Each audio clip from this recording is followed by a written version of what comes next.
One of the questions I get at the club a lot when we're having our matches is, how do you manage to always turn this kind of packaging into something more feasible? And I'll show you some of my creations here in a minute. But really what this video is about is, how do you turn horrific packaging that takes up a ton of space and causes 10 trips to your truck into something that makes it much more manageable, packable, storable at your shop or garage, just all around improving kind of your experience with any given product. So we have things like MagnetoSpeed, which comes in admittedly a very protective, however horrible case that has things I don't need on a regular basis, like that, or the shims, or the instructions. And it's big and it's bulky, and I hate this case more than you can possibly imagine. I've owned several of them. Lab radar. People obviously transport their lab radar in this, but people who transport their lab radar in this have boxes that look like they've been transporting their lab radar in this.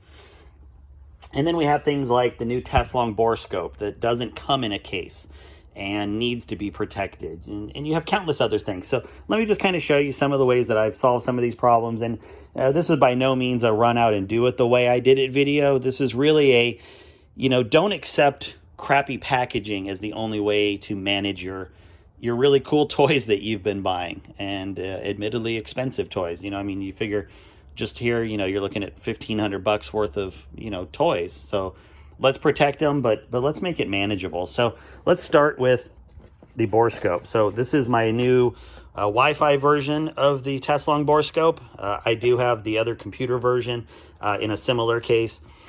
This happens to be, on a side note, one of the best $20 you'll spend at Brownells. It is a bore scope bore guide. And it's just a simple piece of Delrin. But the nice thing about this, because I know you're saying, well, I already have a bore guide. Yeah, and your bore guide is covered in schlop from cleaning your gun. This is just a very nice, simple, small diameter, but perfect fit for, it works on Hawkeyes, it works on Teslongs, works on everything. I love this thing. Anyway, so the Teslong Wi-Fi bore scope comes in a cardboard box with this really nice cutout foam packaging. But the cardboard box is bigger. It is already tearing on me, and I want some better way to protect it, especially if I'm going to matches, if I go to Southwest Nationals or, Deep Creek or something like that, and I'm traveling, I want to protect it. So what I did is I went to Hobby Lobby and picked up I think it was $7, something like that, just a nice little plastic case. And I've gone in anywhere from, Walmart to Hobby Lobby to different places. They all kind of have their own flavor of cases, and I've kind of learned where to go depending on what kind of case I'm looking for. But anyway, I can keep the extra mirrors in here, my charging cable, and then I was able to put the foam thing that they provide simply by cutting out, I kind of sliced out an inch of the middle of this, and then just kind of sandwiched it in, put a little piece of foam, made a little cover. I'm not really wasting too much space. And remember, especially with these bore scopes, this cannot be wound up too tightly. So you need to have some distance to leave a nice gradual curve in there. But, for $7, $8, this is not a bad way to go. And I can throw it around my shop and not worry about it. Let's look at MagnetoSpeed. Now, this is a great example of not really doing my own thing, but not accepting that that is the only Magneto case available. Now, this is an actual MagnetoSpeed case. You can order it on their website, as well as, I think I've seen them on Amazon and Crafts and some other places. It has a nice little pocket that I don't use. Velcro for patches, which I don't really have patches. I just have my callus one. Anyway, but the great thing about this is it fits everything that I need. It'll fit both a Sporter or the V2, V3s. It's got room for my cable. I've got extra cables, batteries. I've got some extra doohickeys in here. And it's nice, it's padded, it's protected. It's got a little carry handle right here. And it really lets me just throw it in my range bag without having all of that bulk. So again, look for better options, even if it's from the manufacturer. I think these were, I don't remember now, 30 or 40 bucks. But to me, totally worth it compared to that god-awful plastic box they provide. Speaking of boxes, we were talking about Lab Radar. Now, Lab Radar is another one that sells a great case. I have Really nothing against the Lab Radar case. It fits it beautifully as it should. You can still put on the different feet that people are selling or stands or whatever. A lot of those will still fit inside the Lab Radar case. It has a pocket on the back for your battery and your cords. But to me, it's a giant steal me flag. I had another Lab Radar last year, and it was in a Lab Radar bag. It was not stolen. That's not the moral of this story. But the whole time I had that bag, I kept thinking, why do I have this giant steal me thing sitting here? You know, it's a $500 piece of equipment. I'd rather not have somebody look in my car and immediately think that's worth money. So when I got my second Lab Radar, I thought, well, I'm going to go to Office Depot and see if there's a better option. Sure enough, so this is just a regular old binder case. I pulled out the binder pieces. You can see where I just ripped it out. There was a little accordion thing in here. I just cut out the stitching and pulled it out. But otherwise, no damage to the case. It beautifully fits my Lab Radar. I can zip it up. My battery's in this little Velcro thing, or zipper thing. I've got room in my Velcro here if I need to put a few papers or whatever. It's got a carry handle. I can just write Lab on it in case I happen to have several of these cases, so I like to know what's in them. But, you know, the beauty of this is it's very nondescript. This does not scream steal me when it's sitting around like the giant orange flag of a case will. So, just another alternative. I will get to this rigid bag in a second. Let's look at a couple other things. How about Bob Green Comparator? So this is sort of a little bit older school tool. It measures base to ogive and stuff like that. I just happen to have one. I kind of like it. I don't really use it too much. But I had a 6 mil and a 7 mil sleeves. And again, Kaizen foam, cut down. This is all in here.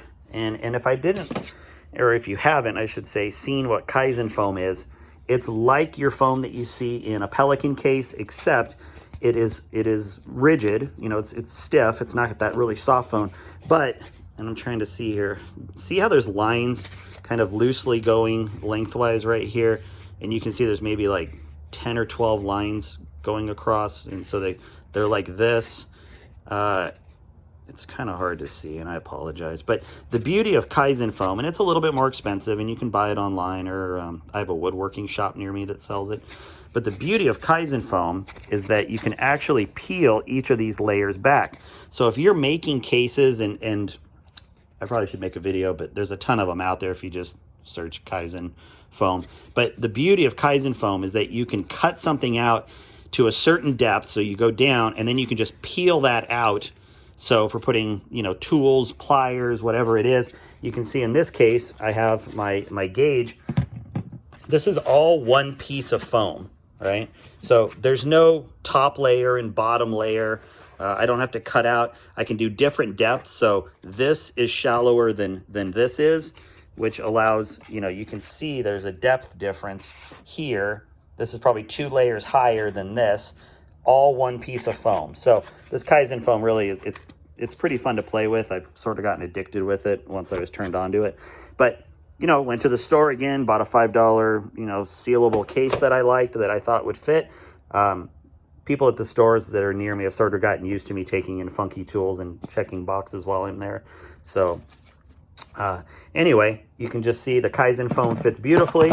I can throw this on, and it just it does its job. It just snaps shut, and now I have a perfectly fit and protected Bob Green Comparator.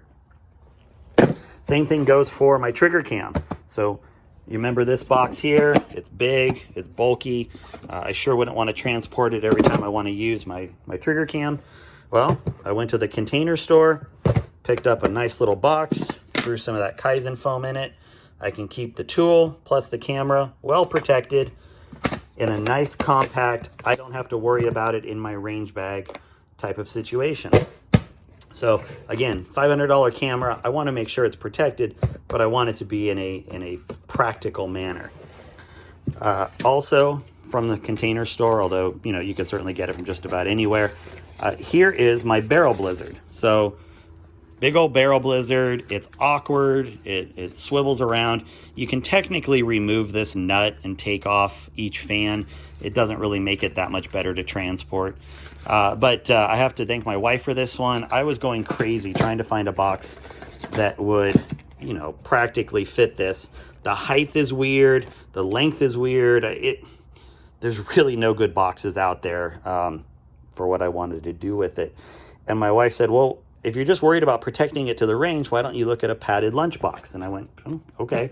So we went and looked at the lunchbox aisle, and sure enough, here is a insulated, waterproof lunchbox. This was literally $9. It does the little fold over at the top here, and you can click it shut so none of my stuff will fall out of it. I can keep my batteries for it. I can keep my charging cable. And this thing, as you saw, fits beautifully inside of it. And for the purposes of going to the range and whatnot, it's just enough protection that I'm not worried about it, but it's not bulky enough that it's going to get in the way. So really, you know, again, thinking outside the box. My last one, so this is all of my rain gear. And I've sort of gone through a couple different iterations of rain gear bags. And actually, I have a rain gear bag inside of a rain gear bag here. But this is just a simple, rigid, top open, easy to access type bag. These are like $5 or something stupid. Very simple. You can get other ones like it. And you can see this is all of my rain gear.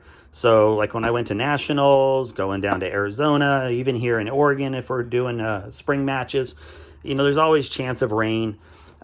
And I've seen guys handle rain gear in just the worst possible ways, just piles of stuff. It's never where they want it or need it when it starts suddenly coming down. So what I did is built myself a rain kit. I can throw it in my truck. It's all self-contained. It has literally everything I need. So it has my weatherproof scoring card that I use, which also doubles as a regular scoring card. So if you've never seen these, I'll just show you real quick. See, this thing pops up, and then you can put your scoring card inside of it, keep the rain off of it. I have a much larger one that I use as part of my shooting side for putting ammo in. I've got a few sets of these which go on my scope and hold a canopy for me. I have a full canopy set inside of here along with another set of these. I also have a couple of clear shower curtains that I use for protecting things. But, you know, the bottom line is whatever you're using, and everybody's rain kit's going to be a little different, at least I know where it all is when I'm at a match. So all I have to do is look for this bag. I'm not trying to fish it out of, you know, anything else. It's right where I need it. I have extras because I'm not uncommon for me to let other people borrow stuff when it starts pouring. And so that's just what works for me. Now, I used to have just this bag that's in here that has my one kit in it. And I just found that I really liked having a few extra pieces to do different things with. So that's why I just upgraded to a slightly larger one. But anyway, really no right solution. These are just kind of showing you different ways that you can handle awkward, expensive, fragile, whatever it is, pieces out of the box. So there you go.